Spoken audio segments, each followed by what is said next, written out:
السلام علیکم ورحمۃ اللہ وبرکاتہ۔ محترم ناظرین، ایک بار میں پھر آپ حضرات کے سامنے روبرو ہوا ہوں سورۃ القیامہ کا چوتھا ایپیسوڈ لے کر۔ اللہ رب العالمین نے اس سورت کے آیت نمبر 26 سے لے کر آیت نمبر 30 تک موت کا عجیب و غریب نقشہ کھینچا اور ہم سب کو یہ بتایا کہ اے انسان، اس دنیا میں تم ہمیشہ رہنے والے نہیں ہو۔ اس رنگین دنیا کو ایک دن تم چھوڑ کر چلے جاؤ گے اور وہاں پر تمہیں اپنے اس دنیا میں کیے ہوئے تمام اعمال کا حساب دینا ہے۔ محترم ناظرین، آج میں جن آیات کو لے کر آپ حضرات کے سامنے پیش ہوا ہوں، میں بڑے ہی ادب کے ساتھ التماس کرتا ہوں کہ ان آیات کو آپ کان کھول کر سنیے گا، کیونکہ ان آیات میں اللہ رب العالمین نے براہ راست ہم لوگوں سے بات کی ہے، ہم لوگوں کے سلسلے میں ایک بات بتائی ہے، اور اپنے دامن میں جھانک کر دیکھیے گا کہ کہیں ان آیات کے اندر ہم لوگوں کا بیان تو نہیں ہو رہا ہے۔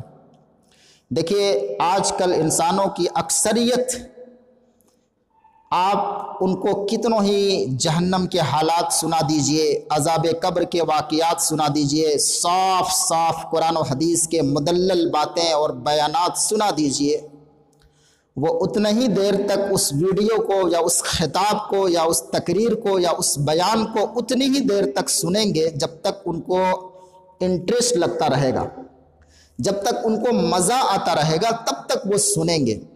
جو ہی ان کو بوریت کا احساس ہوگا، جو ہی ان کو جو ہے بور لگنے لگے گا، وہ فوراً اس ویڈیو کو چھوڑ بیٹھیں گے، اس بیان کو ہٹا بیٹھیں گے اور کسی کامیڈی میں لگ جائیں گے، کسی گانے بجانے میں لگ جائیں گے، یا کسی قوالی میں لگ جائیں گے، یا کسی سیریل کو دیکھنے میں لگ جائیں گے۔ حال ہے، چاہے ان کو کتنوں ہی کھول کھول کر قرآن اور حدیث کی باتیں بتا دیجئے، وہ اس پر دھیان ہی نہیں دیتے۔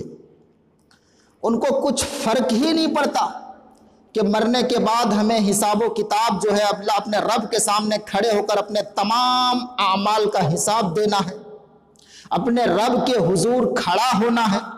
کچھ فرق نہیں پڑتا، کچھ بھی ان کو جو ہے پرواہ ان باتوں کی نہیں ہے۔ ارے انسان، ذرا سوچو، تم نے اپنی آنکھوں کے سامنے ہزاروں ڈاکٹروں کو، بڑے بڑے بہادروں کو مرتے ہوئے، دم توڑتے ہوئے دیکھا ہوگا۔ تم نے ہزاروں میت کو نماز جنازہ اور ان کا کفن دفن کیا ہوگا۔ ہزاروں لوگوں کو تم نے جو ہے اپنی آنکھوں کے سامنے درگھٹنا میں مبتلا ہو کر یا کسی حادثے میں مبتلا ہو کر مرتے ہوئے دیکھا ہوگا۔ تمہیں ذرا بھی ڈر نہیں ہے، تمہیں ذرا بھی فکر نہیں ہے کہ یہاں سے، دنیا سے لوگ ایک ایک کر کے جا رہے ہیں اور تم بھی موت کی اسی لائن میں کھڑے ہو، اور اس لائن میں تم کتنے آگے ہو اس بات کا بھی تمہیں علم نہیں ہے، تب بھی کچھ کان نہیں دھرتے ہو، تب بھی تمہیں مستی ہی سوجھ رہی ہے۔ آخر کیا ہو گیا ہے؟ کیا ہو گیا ہے؟ اللہ رب العالمین کے بیانات کو تم ایک کان سے سنتے ہو اور دوسرے کان سے جو ہے ایسے ہی نکال باہر پھینکتے ہو۔ آخر اللہ رب العالمین کے ان بیانات کو، اللہ رب العالمین نے جو یہ بیانات ہمیں ہمارے اصلاح کے لیے بیان کیے ہیں، ہم نے اپنے بھیجے میں ان کو گھسنے کیوں نہیں دیتے؟ یا پھر وہی حال ہو گیا ہے، کہتے ہیں کہ لات کا بھوت جو ہے بات سے نہیں مانتا۔ ایک ہم لوگوں کی زبان میں ایک محاورہ ہے کہ راڑ کو جب تک تاڑ نہ دو تب تک وہ سدھرتا نہیں۔ راڑ مطلب ڈھیٹ، جب تک ان کو تاڑ نہ دو تب تک وہ سدھرتا نہیں۔ تو کیا ہم لوگوں کی حالت بھی ایسے ہی ہو گئی ہے؟ قرآن و حدیث کے بیانات کو سنتے ہیں اور مزہ لینے کے لیے سنتے ہیں، کچھ فرق نہیں پڑتا، پھر بعد میں جیسا کرتے آئے ہیں ویسا کرتے جائیں گے۔ قرآن و حدیث کی باتیں سنی اور سن کے جو ہے انسنی کر دیا۔ اللہ رب العالمین نے ایسے ہی لوگوں کے بارے میں آج کے اس بیان میں بتاؤں گا کہ کس طرح سے اللہ رب العالمین نے ایسے لوگوں کا نقشہ کھینچا۔ دیکھیے اللہ رب العالمین فرماتا ہے اعوذ باللہ من الشیطان الرجیم بسم اللہ الرحمن الرحیم۔ اللہ تعالیٰ فرماتا ہے فلا صدق ولا صلی ولکن کذب وتولی ثم ذهب الى اہلہ یتمتع۔ آئیے سب سے پہلے ترجمہ دیکھتے ہیں۔ اللہ رب العالمین ارشاد فرماتا ہے فلا صدق ولا صلی، نہ تو اس نے تصدیق کی، فلا صدق نہ تو اس نے تصدیق کی، ولا صلی اور نہ نماز ادا کی، ولیکن کذب وتولی بلکہ جھٹلایا اور پیٹھ پھیر لیا، ثم ذهب الى اہلہ یتمتع پھر وہ چلا اپنے گھر والوں کے پاس، یتمتع اتراتا ہوا۔ یعنی اللہ رب العالمین کیا کہنا چاہتا ہے؟ یعنی انسان روزانہ اپنی آنکھوں سے یہ منظر دیکھتا ہے کہ لوگ بے بسی کی حالت میں مر جاتے ہیں اور کوئی انہیں بچا نہیں پاتا۔ ہونا تو یہ چاہیے تھا کہ انسان موت کے ان مناظر سے عبرت حاصل کرتا اور آخرت میں عذاب جہنم سے بچنے کی تدابیر کرتا، لیکن ہائے رے بدقسمتی، ہائے رے بدقسمتی، وہ کچھ بھی ایسا نہیں کرتا، بلکہ اپنی پرانی روش، پرانے طریقہ کار پر چلتا رہتا ہے، ہزاروں عبرتیں دیکھنے کے باوجود۔ کسی بتانے اور سمجھانے والے نے سمجھا بھی دیا تو سن لیا، اور سننے میں مزہ آیا تو کچھ دیر تک اس کے بارے میں جو ہے گفتگو اور چرچا کر بھی لیا، اور پھر آرام سے اپنے بیڈ روم میں جا کر سو گیا، مست نیند، چین کی نیند سو گیا۔ ان آیات میں اللہ رب العالمین کیا کہتا ہے؟ فلا صدق ولا صلی، کتنوں بھی سنا دو، کتنوں بھی سمجھا دو، مگر انسانوں کی حالت کیا ہے؟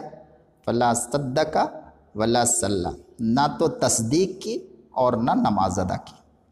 فلا صدق ولا صلی بڑی توجہ کی حامل ہے، ذرا توجہ دیجئے گا اللہ رب العالمین کیا کہنا چاہتا ہے۔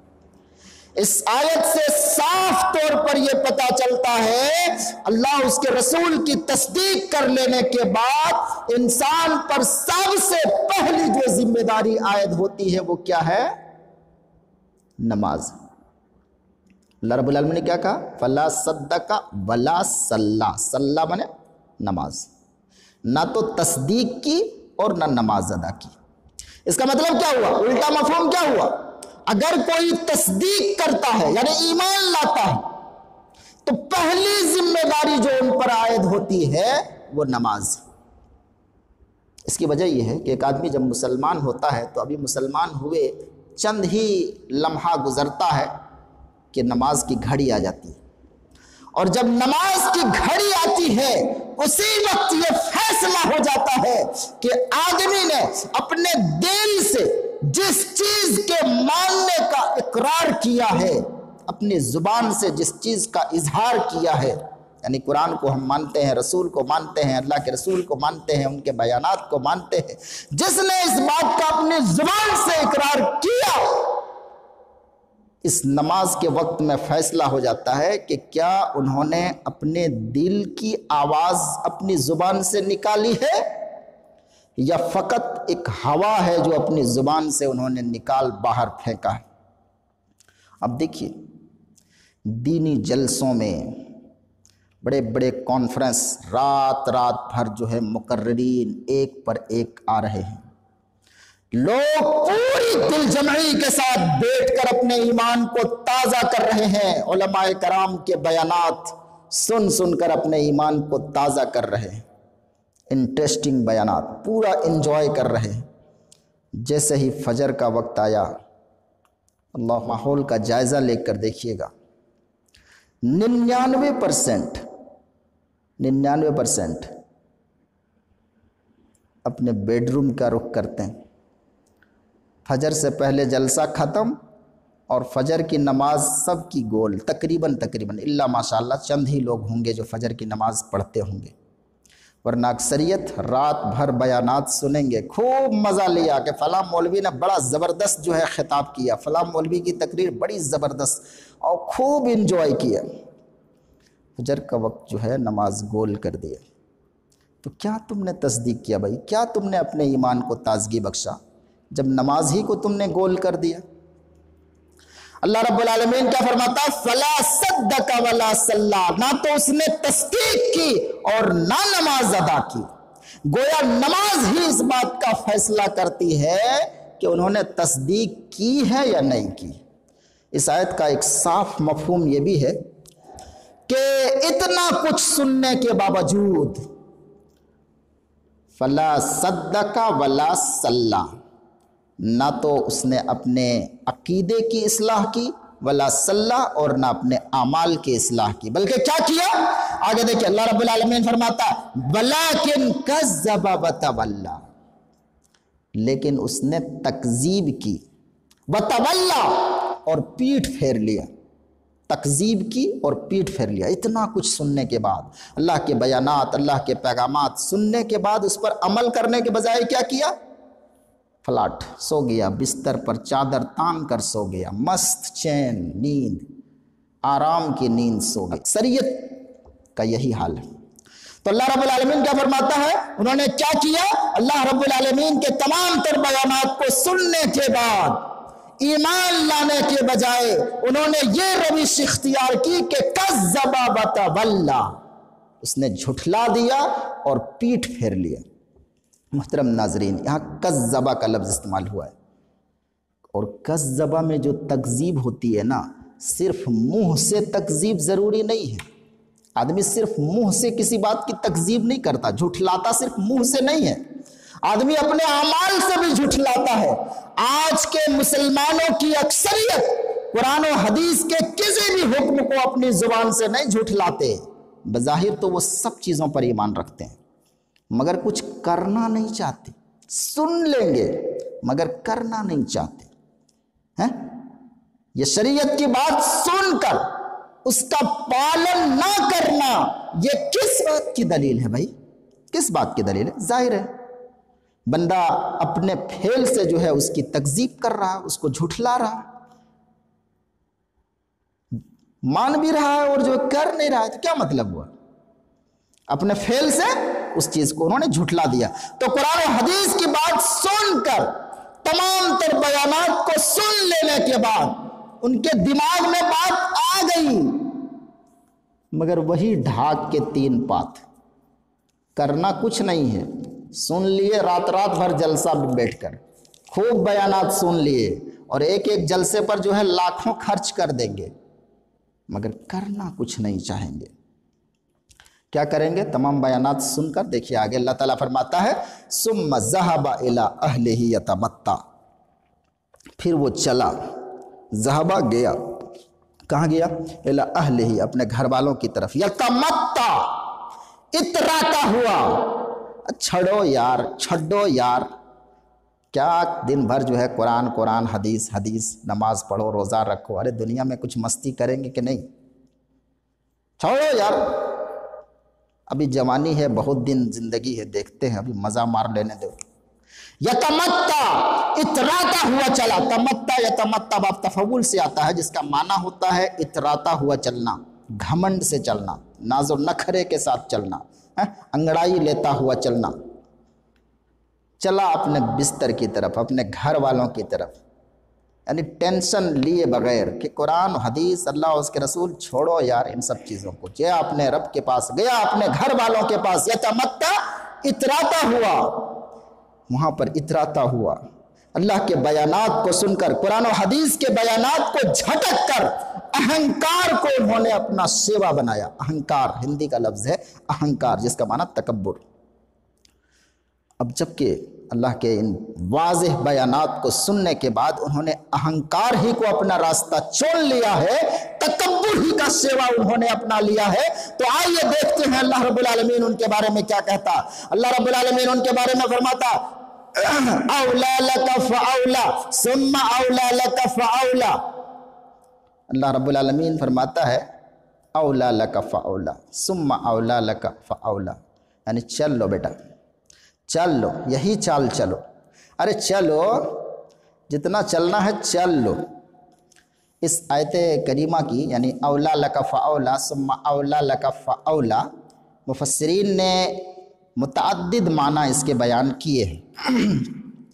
مثلا حضرت علامہ جناگڑی رحمۃ اللہ علیہ، جو ہمارے جماعت اہل حدیث کی شان ہے، علامہ جناگڑی رحمۃ اللہ علیہ نے اس آیت کا ترجمہ یوں کیا ہے کہ اولا لک فاولا، افسوس ہے تجھ پر، فاولا حسرت ہے تجھ پر، ثم اولا لک فاولا وائے ہے اور خرابی ہے تیرے لیے۔ مولانا مفتی محمد شفیع صاحب رحمۃ اللہ علیہ، ان کا ترجمہ ہے، پاکستانی عالم ہے، کہتے ہیں اولا لک فاولا ثم اولا لک فاولا، کہتے ہیں اولا لک خرابی ہے تیری، فاولا خرابی پر خرابی تیری، ثم اولا لک پھر خرابی تیری، فاولا پھر خرابی پر خرابی تیری۔ گویا اس ترجمہ کے اعتبار سے اولا لکا کا یہ جو لفظ ہے نا، یہ ویلن سے مقلوب ہے، ویلن سے، اور ویل کا معنی ہوتا ہے عربی زبان میں ہلاکت، تباہی، بربادی، جیسے عربی زبان میں بولتے ہیں الویل لک یا اولاک اللہ ما تکرہہ، گویا ان معنوں پر یہ آیت یا یہ لفظ محمول ہے۔ گویا وہ آدمی جس نے تکذیب ہی کو اپنا شعار بنایا ہے، اللہ اس کے رسول کے کلام کو جھٹلانا ہی اپنی عادت بنا لیا ہے، ایسے لوگوں کو جو دنیا کی دولت میں مست رہتا ہے اور اسی حالت میں جو ہے زندگی کاٹ دی اور مر گیا، ایسے آدمی کے لیے اللہ رب العالمین نے چار مرتبہ ہلاکت اور تباہی اس لفظ کے اندر، اس آیت کے اندر بیان کی ہے۔ وہ کہاں کہاں؟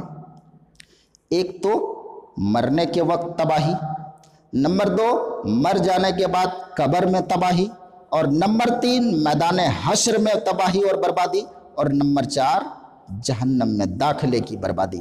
یہ 4 مرتبہ بربادی ہی بربادی ایسے لوگوں کے لیے ہے۔ یہ تفسیر ان لوگوں کی ہے جو اس آیت کو الویلن کے لفظ کے یا اولا لکا کو ویلن سے ماخوذ مانتے ہیں، ویلن سے مقلوب مانتے ہیں، جبکہ دیگر مفسرین مثلا امام ابن کثیر رحمۃ اللہ علیہ اور کچھ دوسرے مفسرین کا کہنا ہے کہ اولا لکا اپنے اصلی معنی پر محمول ہوگا۔ اولا عربی زبان میں یہ اس کا معنی ہوتا ہے زیادہ حقدار، زیادہ لائق، جیسے بولتے ہیں ہوا اولا بقضا، وہ اس کا زیادہ حقدار ہے۔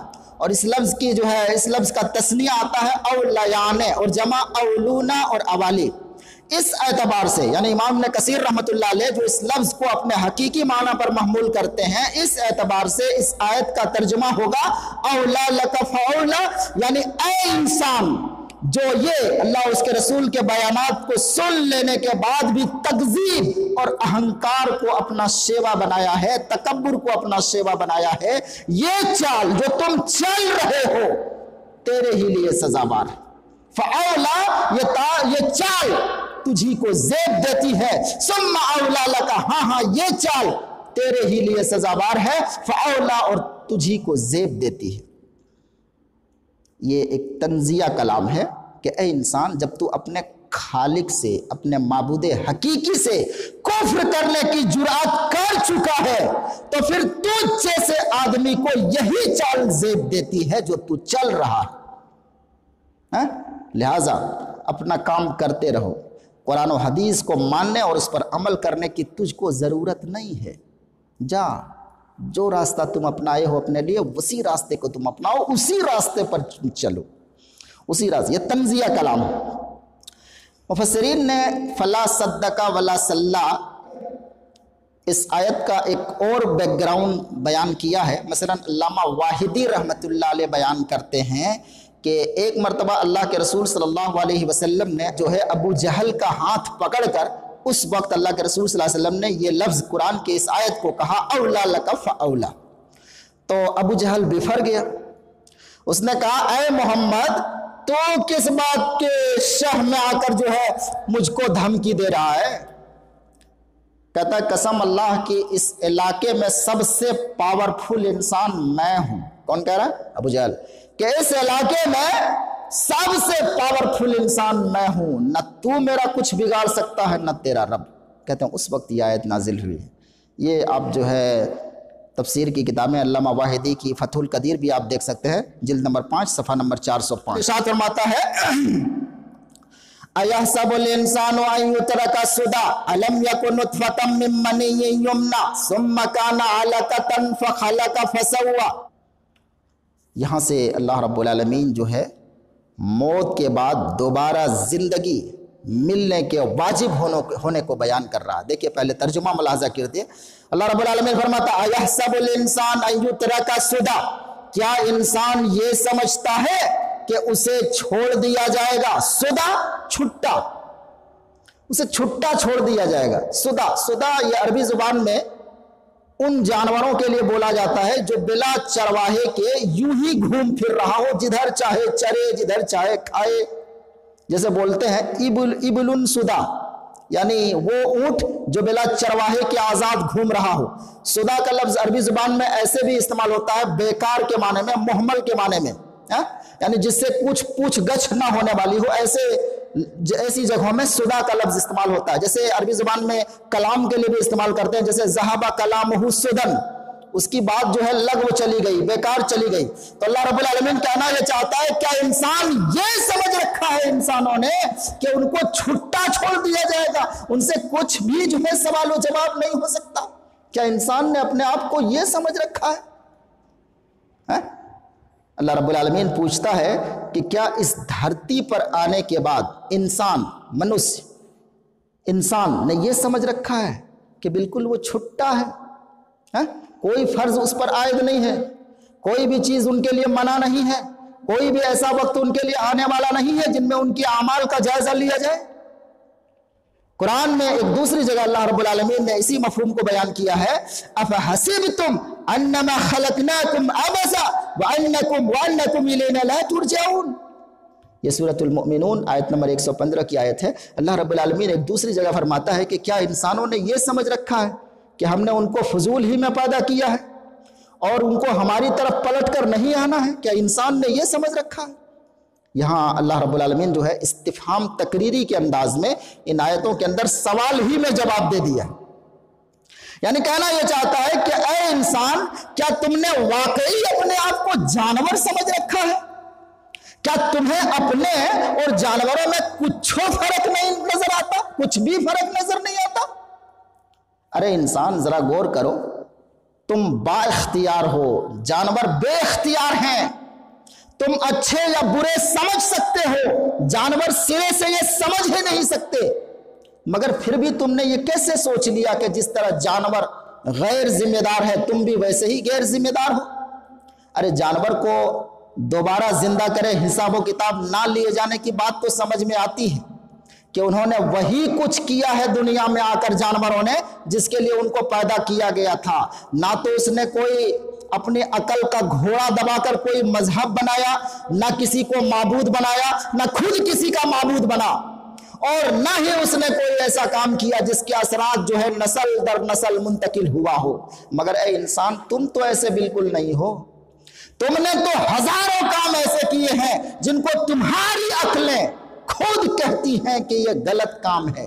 اچھا یہ بتاؤ، مثال کے طور پر کسی نے ناحق کسی کو قتل کر دیا، ناحق، اور وہ قتل کرنے کے بعد فرار ہو گیا، بھاگ گیا، اور ایسا بھاگا کہ دوبارہ جو ہے واپس نہیں آیا، دنیا میں ان کی کوئی سزا نہیں ہوئی۔ کیا تمہاری بدھی، کیا تمہاری عقل یہ نہیں کہتی کہ اس ظالم کو ضرور سزا ملنی چاہیے؟ یا یہ بتاؤ کہ کسی انسان نے ایسی پالیسی بنائی جس پالیسی کے نتیجے میں ہزاروں معصوم بے گناہوں کی جان چلی گئی، مگر دنیا میں اس کا کچھ نہیں ہوا، نہ کورٹ، نہ کچہری، نہ پولیس، نہ جج، اور نہ ہی ان پر کوئی کسی طرح کا کیس ہوا، نہ کچھ بھی نہیں ہوا؟ کیا تمہاری بدھی، تمہارا بھیجا، تمہاری دماغ یہ کہتی ہے کہ اس ظالم انسان جس کی پالیسی نے جو ہے لاکھوں انسان کو، لاکھوں بے گناہ لوگوں کو جو ہے مروا دیا، کیا اس کو ایسے ہی چھوڑ دیا جائے؟ یا مثلا یہ بتاؤ کہ ایک بندہ نیک ہے، دنیا بھر سے جو ہے انہوں نے مخالفت مول لی لوگوں کی بھلائی کے خاطر، لوگوں کو حق دلانے کے خاطر، اور زندگی بھر بیچارہ جو ہے برداشت کرتا رہا، لوگوں کے تانے سنتا رہا، لوگوں کے جو ہے حملوں سے بچتا رہا، زندگی بھر بچتا رہا، لوگوں کی بھلائی کرتا رہا۔ دنیا میں کسی نے ان کے خیر کا انعام نہیں دیا، کسی نے ان کو نہیں سراہا۔ کیا تم نے یہ سمجھ رکھا ہے کہ ان کو کہیں ان کے کیے ہوئے اعمال کا جو ہے انعام نہیں ملنا چاہیے؟ وہ بھی جانور ہیں، ان کو بھی ختم ہو جائے گا، مٹی کے نیچے سب ختم ہو جائیں گے، مر کر دب جائیں گے۔ یہ کیسے فیصلہ تم کرتے ہو؟ کہاں سے تمہارے بھیجے میں اس طرح کا سوال اٹھتا ہے؟ اللہ رب العالمین پوچھتا ہے، کیا انسان نے یہ سمجھ رکھا ہے، کیا انسان یہ سمجھتا ہے کہ ان کو چھٹا چھوڑ دیا جائے گا؟ یعنی ان سے کوئی سوال و جواب نہیں ہوگا، دنیا ہی میں موج مستی کر کے ختم ہو جائے گا؟ کیا انسانوں نے یہ سمجھ رکھا ہے؟ دیکھیں اللہ رب العالمین کس طرح سے سائنسی دلیل دے رہا ہے۔ اللہ تعالیٰ آگے فرماتا أَلَمْ يَكُنْ نُطْفَةً مِّن مَّنِيٍّ يُمْنَىٰ ثُمَّ كَانَ عَلَقَةً فَخَلَقَ فَسَوَّىٰ۔ ذرا غور کیجئے گا، اللہ رب العالمین نے سائنسی اعتبار سے سمجھایا۔ اللہ تعالیٰ پوچھتا ہے أَلَمْ يَكُنْ نُطْفَةً مِّن مَّنِيٍّ، کیا وہ منی کا ایک قطرہ نہیں تھا؟ یمنا، جو مادر رحم میں ٹپکایا گیا تھا۔ نطفہ قطرہ، مرد یا عورت کا نطفہ، جمع نطافن و نطوفن، اور منی وہ پانی جو مرد یا عورت کے شرمگاہ سے شہوت کے ساتھ نکلے۔ یمنا بابی فعل سے آتا ہے، امناء مصدر، جس کا معنی ہوتا ہے گرانا، ٹپکانا، یہ مجہول کا صیغہ ہے۔ اللہ رب العالمین فرماتا أَلَمْ يَكُنْ نُطْفَةً مِّن مَّنِيٍّ، کیا وہ منی کا نطفہ نہیں تھا؟ یمنا، جو مادر رحم میں ٹپکایا گیا تھا، گرایا گیا تھا۔ یعنی انسان نے شادی کیا، اپنے بیوی سے ہم بستری کی، اور اس کا منی ان کے بیوی کے مادر رحم میں، رحم ایک بچے دانی، اس کے اندر انہوں نے اپنے منی کو ڈالا۔ اس منی کا کیا ہوا ذرا آگے دیکھیے۔ اللہ رب العالمین فرماتا ثُمَّ كَانَ عَلَقَةً فَخَلَقَ فَسَوَّىٰ، مادر رحم میں اس منی کے جانے کے بعد کیا بنا؟ ثُمَّ كَانَ عَلَقَةً، پھر وہ منی علقہ بنا۔ علقہ کیا ہوتا ہے؟ خون کا لوتھڑا۔ پھر وہ منی خون کا لوتھڑا بنا، پھر اس خون کے لوتھڑے کو اللہ نے فخلقا، اس کو پیدا کیا۔ کیا پیدا کیا؟ یعنی جسم کا ڈھانچہ بنایا۔ فسوا، اور کیا کیا؟ اس کے تمام اعضاء درست کر دیے۔ اللہ اکبر۔ علقہ کا معنی ہوتا ہے جمع ہوا خون، لوتھڑا۔ جونک بھی اس کا ایک معنی ہوتا ہے، جمع علقن، اور سوا، فسوا، درست کرنا، باب تفعیل سے، متناسب بنانا، یعنی ایک ایک انسان کے اندر نٹ بھولٹ کسا۔ جسم کے اندر انسانوں کے لاکھوں رگ ہیں، نس ہیں، خون چلتا ہے، دل ہے، پھیپڑا ہے، ہر ایک کا اپنا اپنا کام۔ اللہ اکبر۔ ذرا غور کیجئے گا اپنی بناوٹ پر، آپ کے دماغ کی بدھی جو ہے چرمرا جائے گی۔ اللہ رب العالمین نے جو نس اور جو ہے نٹ بھولٹ کسا ہے نا آپ کے اندر، ان کو ذرا دیکھ کر تصور کیجئے گا۔ اللہ رب العالمین آگے فرماتا ہے پھر اسی منی سے جو مادر رحم میں گیا تھا، اور 40 دن کے بعد جو ہے اس منی کی شکل میں رہا، پھر وہ گوشت کا لوتھڑا بنا، پھر پوری پروسیس آگے اللہ رب العالمین نے فرمایا فَجَعَلَ مِنْهُ الزَّوْجَيْنِ، پھر اللہ رب العالمین اسی سے جو ہے بنا دیا جوڑے۔ پھر اسی ڈھانچے سے کیا بنا دیا؟ جوڑے۔ کس چیز کے جوڑے؟ الذَّكَرَ وَالْأُنثَىٰ، یعنی میل اور فیمیل، لڑکا یا لڑکی، مذکر یا مؤنث۔ ذرا اس پوری سائنسی تفصیل پر غور کیجئے گا۔ منی کا قطرہ کئی پروسیس سے گزر کر ہزاروں نس، خون، دل، پھیپھڑا، یہ سب کے سب کس نے بنایا؟ جو اتنی باریکی سے منی کے گندے پانی سے انسان کو پیدا کر سکتا ہے۔ انسان ذرا اپنی اوقات یاد کرو، منی کے قطرے سے بنے ہو، وہ منی جو نہایت بدبودار ہوتا ہے، جس کو کوئی چھونا نہیں چاہتا، جو کپڑے میں لگ جائے آدمی باہر نہیں نکل سکتا، اتنا گدلا ہوتا ہے، اتنا برا ہوتا ہے۔ تم کس معنی میں کرتے ہو بھائی؟ کس معنی میں تکبر کرتے ہو بھائی؟ اس منی کے قطرے سے تم بنے ہو اور پیشاب کے راستے سے نکل کر دنیا میں آئے ہو۔